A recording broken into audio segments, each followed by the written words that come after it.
All right, in game one, we saw what the offense could be. They scored 7 runs in 1 inning, 10 runs for the game. They hit 4 home runs. Marte, Alonso, Nimmo, and Torrens all went deep in this game. And they really just showed domination. It's what you have to do against a team like the Marlins. It was a pretty full effort in their whole off. Everyone had a hit in their lineup, in their starting lineup, except for Brett Beatty. They really did hit up and down. The pitching also was pretty good in this game. David Peterson made his first start of the year, went 6 innings, only gave up 2 runs. He was a little wild in the beginning.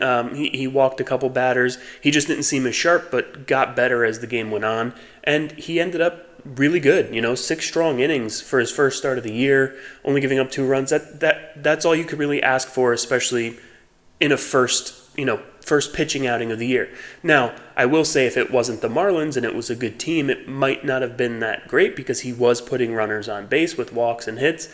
But overall, I can't complain about that. You had Brazoban come in and continue being scoreless so far for this season. The bullpen has really looked great, except for Danny Young, who came in after Brazoban and gave up 2 runs and kind of made it interesting.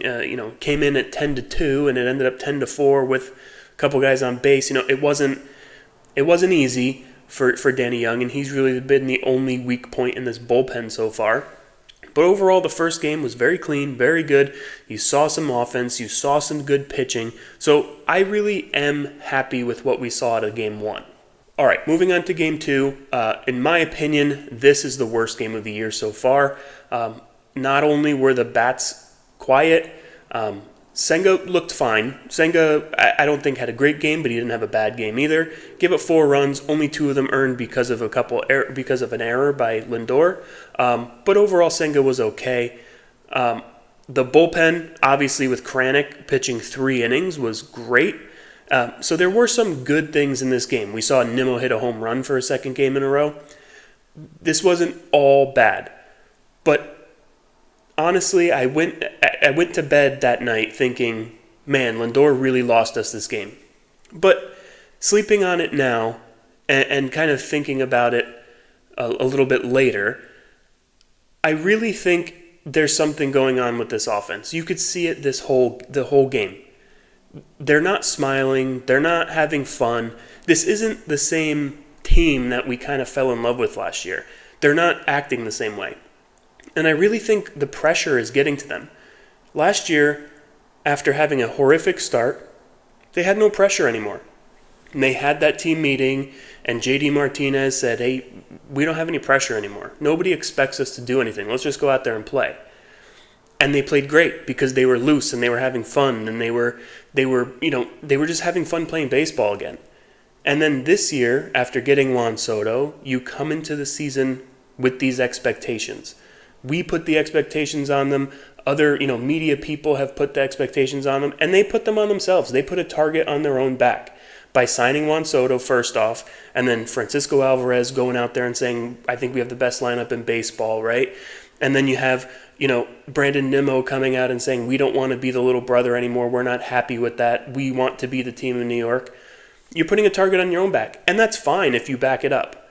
And Nimmo so far, with a couple home runs in the last couple games, but they're really having a hard time fighting through the pressure. Now, I don't expect this to last all year. This offense is good, and they're going to hit. They're going to be a 5, 6, 7 runs a game. That's just how they're built. They're going to score. They're going to hit a lot of home runs, and they're going to score a lot of runs. And the whole thing we were worried about all offseason was the pitching. And the pitching has performed great so far. So I'm not worried about the offense. What I'm worried about is their mindset right now. They're just, you could tell they're pressing. You look at guys like Vientos and Lindor, and even Soto's starting to press. Like, you can see that they're really overextending and trying too hard. Now, Vientos has hit a couple balls hard, and you saw the frustration in that game. He broke whatever he broke. He slammed something, and he showed some frustration because he is hitting the ball hard. He's just not getting the results. And then you look at Lindor, who you could see the emotion he had just by getting his first hit. I don't mean to go on a rant here, but you can see how these guys are being affected by the outside noise and by their want and need to get off to a hot start. You look at all offseason, every time Francisco Lindor was talking to the media, when he was interviewed by anyone during spring training, the first question was, how are you going to get off to a hotter start this year? You've struggled in the past opening the season. In April, you always struggle. How are you going to do this? And you could tell it was getting to him. He wasn't very happy with it.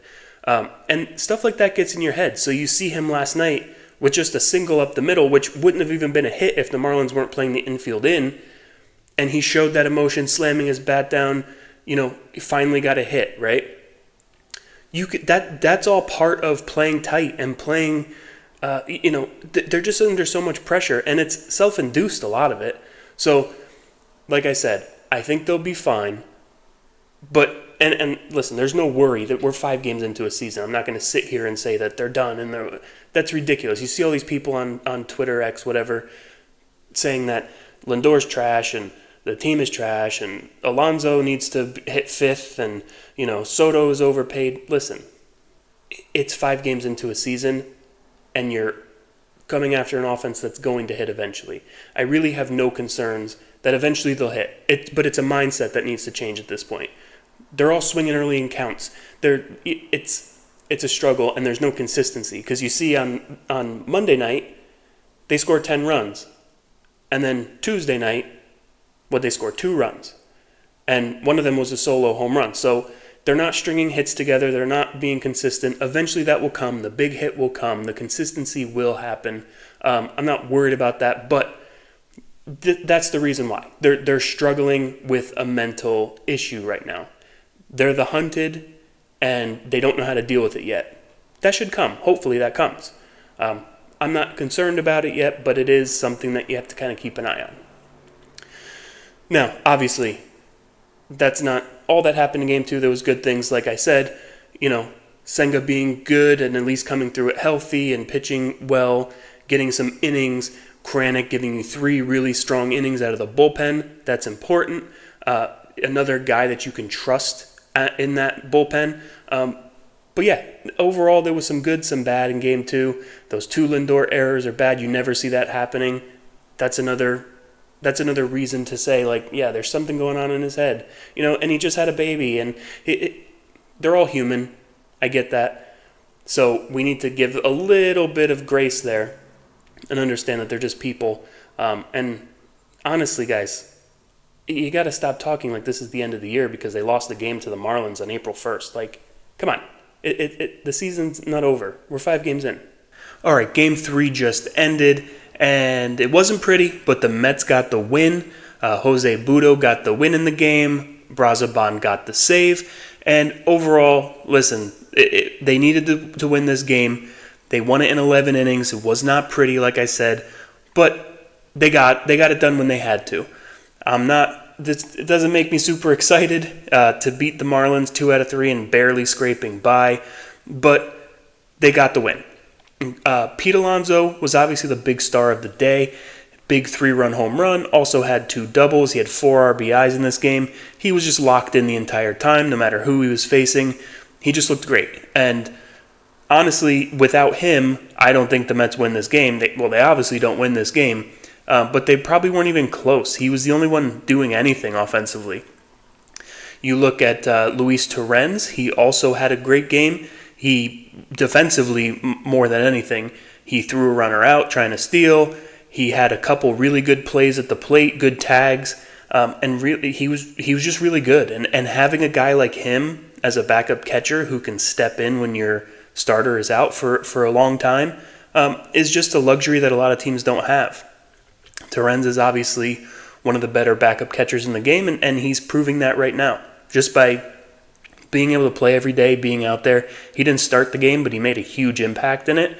Sanger got his first career hit as the starter, which was nice to see, and he laced a double. It was a nice hit. So right now the Mets catching situation is fine with the injury, but those are really the 2 big stars of the day. Pete Alonso and Luis Torrens. Clay Holmes, he looked okay. He wasn't great, but he wasn't terrible either. He was it was an in-between game. He didn't have his command.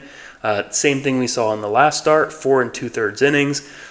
He didn't have a ton of walks, but he was he was missing everything. He was missing high, he was missing low, he was missing inside. He just did not have his good stuff, and if he was facing a better team that wasn't the Marlins, he probably would have gotten lit up. He probably would have walked the ballpark. It just wasn't a great start, but it was okay. It was fine. It was good enough. One guy who has not looked good enough in this game or this season is Mark Vientos. Vientos is just lost right now. He made 2 bad throws in this game. One play was really strange. The ball looked like it was foul, but he still fielded it. It was called fair, though it was probably foul. And then made a wide, a high throw because he thought it was going to be called foul and just kind of chucked it. Just a stupid play there. Like, why are you even trying to make that play? If you think it's going to go foul, let it go foul. Play back on it. Let it go foul or wait on it because you're not going to throw the guy out anyway. So right now he's just completely lost the plate. He's not the only one. You look at Brett Beatty, he's completely lost. He's weak ground balls to second base or first base on every single, at bat. And I think I'm out on Beatty at this point. I was definitely hoping to see him become a real major leaguer this year after the success he had this spring, after the success he's had in the minors before.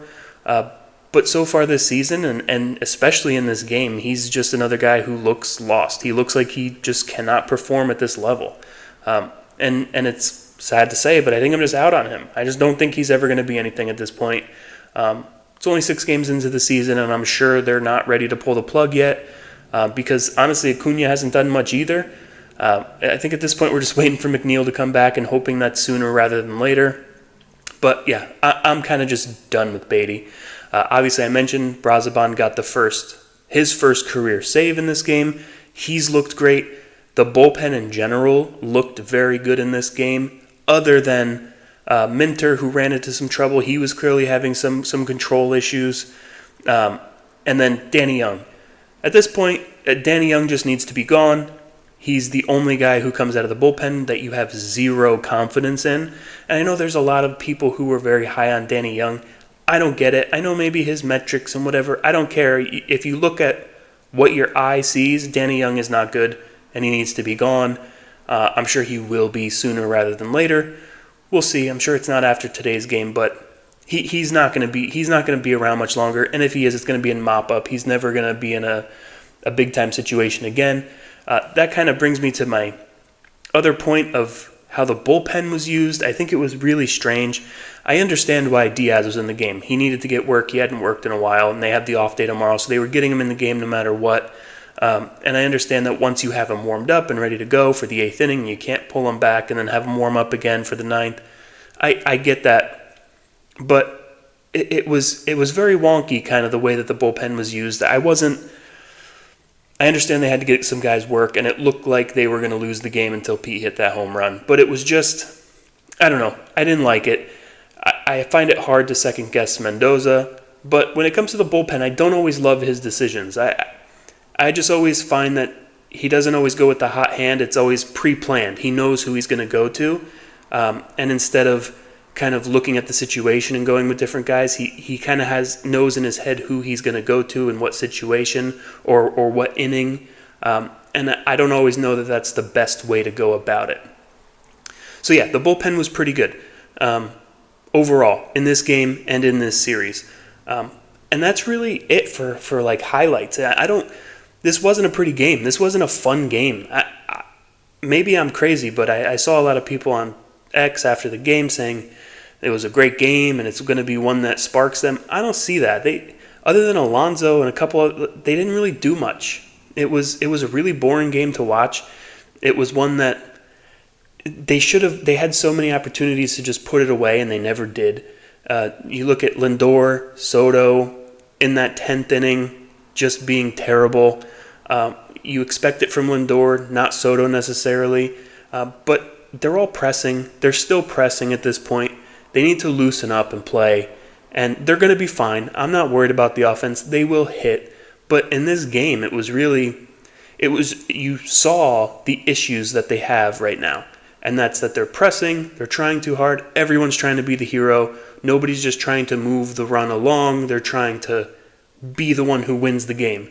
And I think that's an issue right now and one that they have to work through. I think they will. They'll figure it out.